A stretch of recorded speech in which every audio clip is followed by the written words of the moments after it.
Welcome, curious minds, to another deep dive. Wow, what a whirlwind of a weekend it's been, especially this past Saturday, August 30th, 2025. It really has been quite something. We've pulled together, a rich stack of sources covering everything from high-stakes geopolitical maneuvers and escalating conflicts Hmm. to significant shifts in domestic policy and major institutional shakeups. Yeah, Our mission today, to cut through all that noise and really dig out the most important nuggets of knowledge and insight from these events for you. kind of connect the dots a bit. Exactly. Think of this as your guide to understanding not just what happened, but the deeper currents and interconnected forces shaping our world right now. Right. Because these aren't just isolated incidents that popped up over, a weekend. Yeah. When we examine our sources closely, what truly stands out is how many of these stories, which seem disparate at first glance, Mm-hmm. they actually reveal these profound connections and highlight ongoing trends. Things like global power dynamics, internal national pressures. It's a complex tapestry. Absolutely. So let's unpack this for you and get right into the heart of the matter. Let's do it.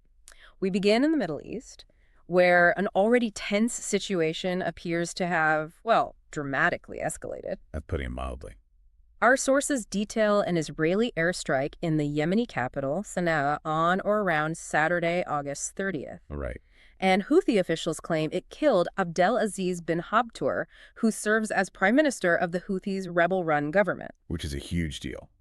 He's described as one of the most high-profile targeted killings of the conflict so far. Okay, maybe some quick context for folks. Sure. So the Houthi movement, they've dominated much of northern Yemen since, 2014? Yeah, around then. Locked in this long-standing conflict against the Saudi-led coalition and Yemen's internationally recognized government.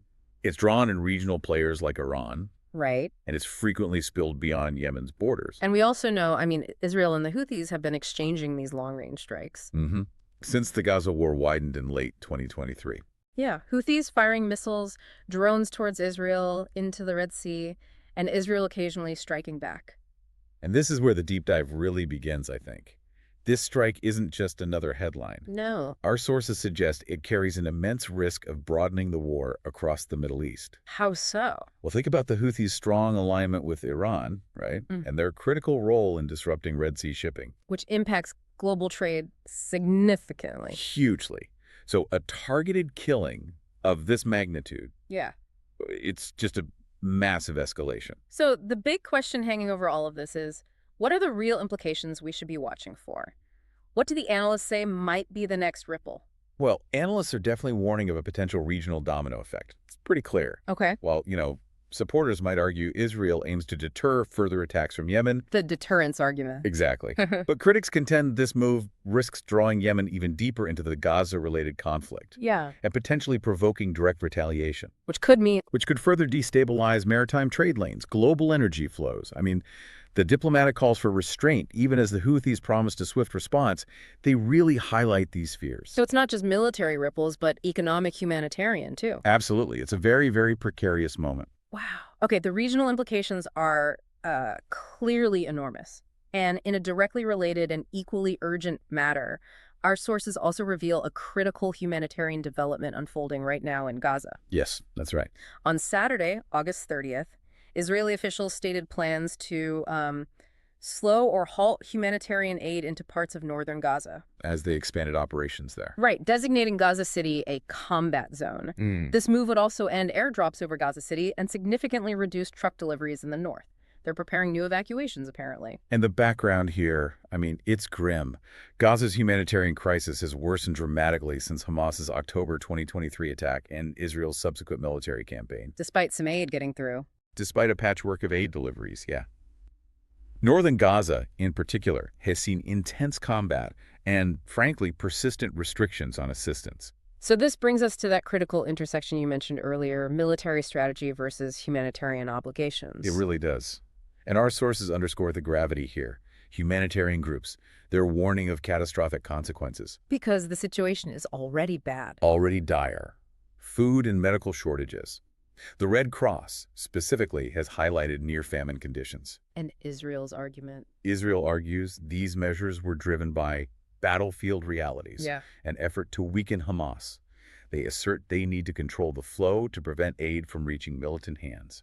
And what about the international response? The reports mention U.S. and European officials facing fresh pressure. How effective can that pressure be? Well, that's the real challenge, isn't it? The international community is sort of grappling with how to influence policy when faced with such immense human suffering and these deeply entrenched military objectives. Yeah. Our sources show a growing frustration among global leaders, definitely, but also a recognition of the complexity on the ground. It sounds like there are no easy answers. No, it's a situation where every decision has life or death implications, and the policy levers, they seem increasingly limited. So what does this all mean for you, watching these developments unfold? Well, It means paying close attention, I suppose, to how these intertwined conflicts are reshaping the geopolitical landscape and escalating humanitarian crises simultaneously. exactly. It's not just a regional story. It has global reverberations, both morally and strategically. Okay. Let's shift our gaze now to the east. A major diplomatic event unfolded there. The SCO summit. Right. Around August 30th and 31st, leaders gathered in Tianjin, China, for the 2025 Shanghai Cooperation Organization Summit, SCO. Maybe a quick primer on the SCO. Good idea.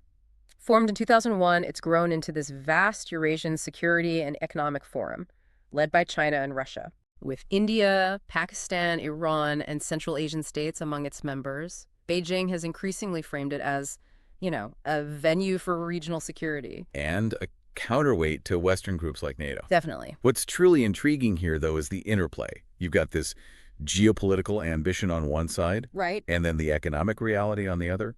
While China's leading efforts to reshape the regional order through forums like SCO, it's simultaneously grappling with these significant internal economic challenges. Challenges that could genuinely impact its broader global aspirations. Absolutely. And the summit itself offered some fascinating insights into those dynamics, didn't it?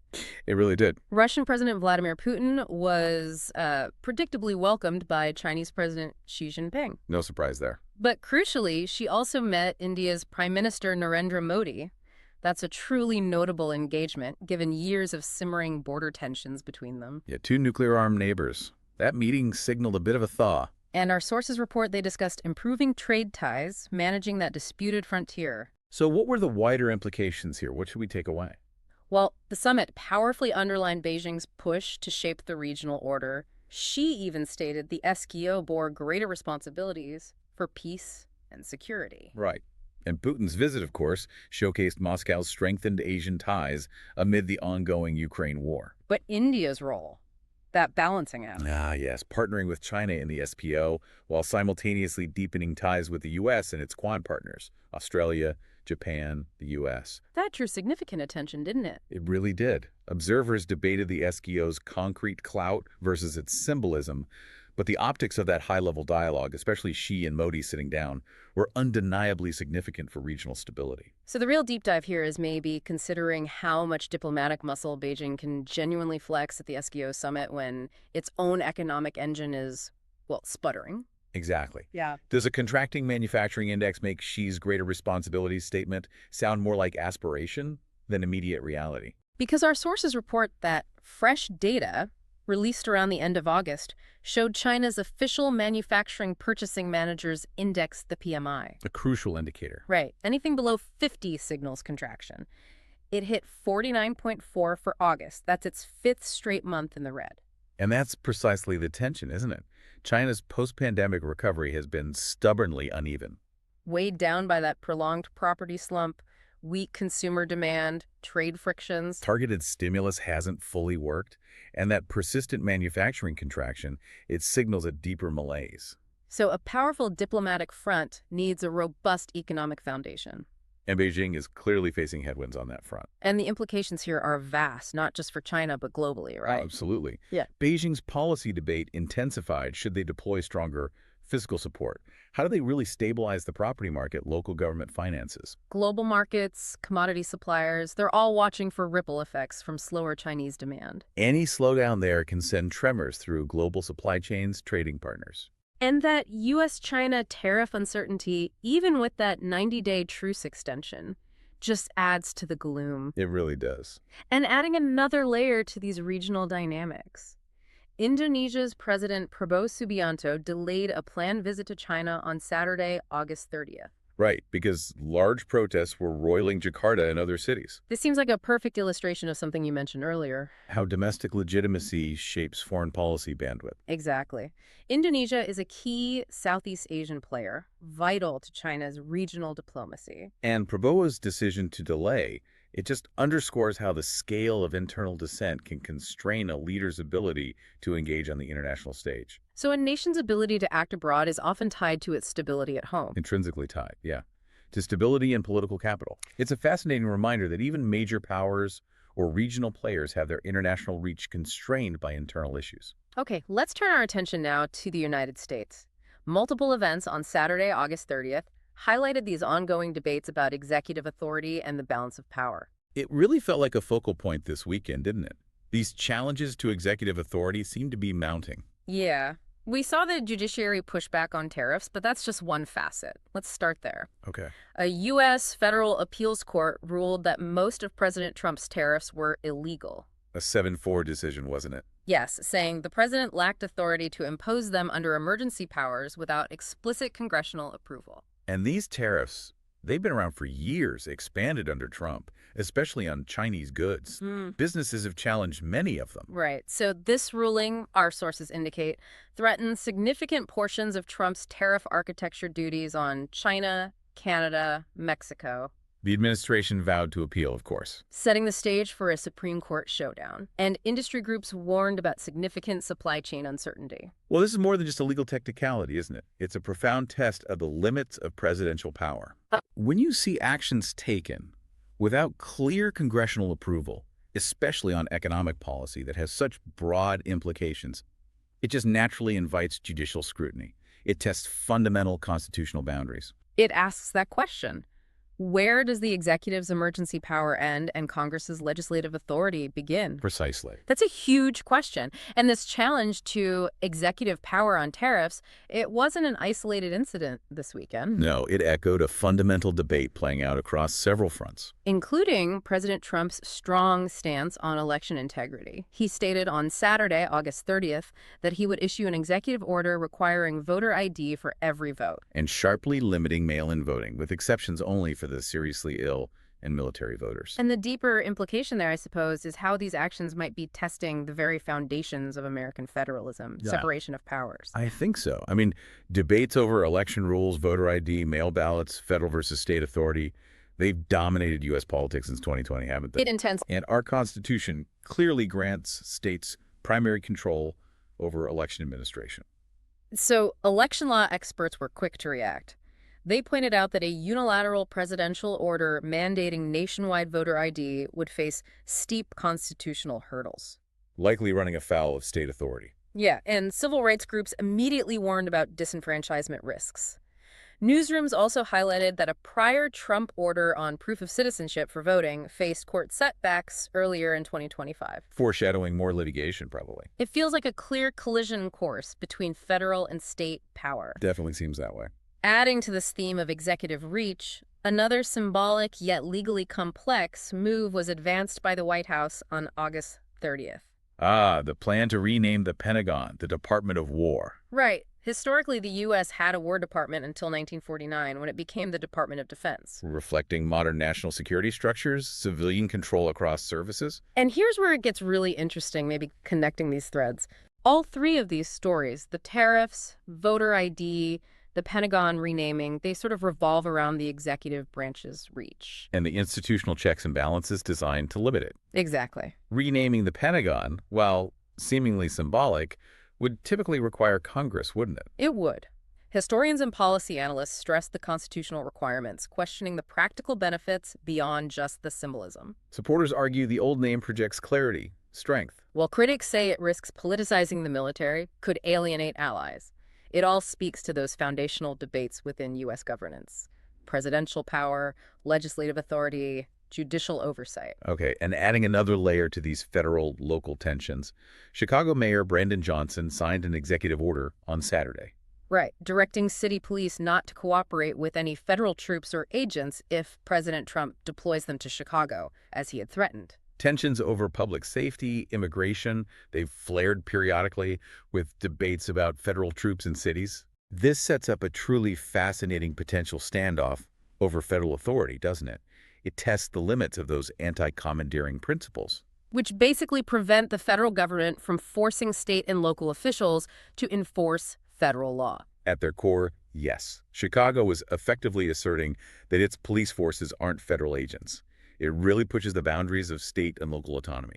Wow. Okay. And finally, America's top public health agency, the CDC, faced deepening turmoil on August 30th. Yeah, the White House removed Director Susan Monterez less than a month into the job. Jim O'Neill was named acting director amidst this cascade of resignations, protest rallies by scientists outside CDC headquarters. And Senator Bernie Sanders publicly called for HHS Secretary Robert F. Kennedy Jr. to resign over it. So this final piece, what does it tell us? Well, this final series of events, I think it underscores these profound questions about institutional independence, the politicization of expertise, and that ongoing tug-of-war between different levels of government and even within federal agencies themselves. Our sources highlight serious warnings from critics, right, about long-term damage. Yeah, damage to crucial public health initiatives, like vaccination campaigns, outbreak readiness, if scientific independence erodes due to this kind of politicization. It really reveals the pressure points within the U.S. system when executive actions meet established constitutional norms. And the pushback you see from other branches or from state and local authorities. Ooh, what a weekend of news, truly. From the escalating conflicts in the Middle East, Yeah. the shifting sands of global power dynamics in Asia, to these fundamental debates over executive authority and institutional integrity right here in the U.S. It's clear our world is in constant motion. Absolutely. These individual headlines, when you bring them together and explore them in depth like this, they paint a vivid picture of a world in flux. Where established norms are being tested. And the consequences of decisions are amplified across borders and within nations. It's quite something to track. You've now got the tools, hopefully, to understand not just what happened, but the deeper currents and underlying reasons why these particular events from August 30th, 2025 are so significant. You're better equipped to connect these dots and see that bigger picture of what's unfolding. So maybe a final thought to leave you with. Yeah, this raises an important question for you to consider. As these rapid-fire developments continue to unfold, how might they reshape our collective understanding of power, of resistance? And the very future of international cooperation or domestic governance. Exactly. What kind of world are these decisions ultimately building? Something to think about. Keep exploring, keep questioning, and join us next time for another deep dive.